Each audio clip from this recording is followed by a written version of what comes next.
নমস্কার বন্ধুরা, দেখুন 13ই মে আমার গাছে অলরেডি একটা ফল কিন্তু পাড়ার মতো হয়ে গেছে। আর এবছর ফুল একটু দেরিতে এসছে, কিন্তু এই সময় যে কাজটা আপনাদের করতে হবে, যারা নতুন বাগানি তারাও দেখে নিন।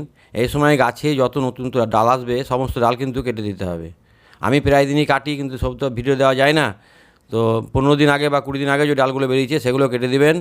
আর এই সময় গাছে একটু পটাশযুক্ত খাবার দিবেন, যেহেতু এখন ফুল আসবে।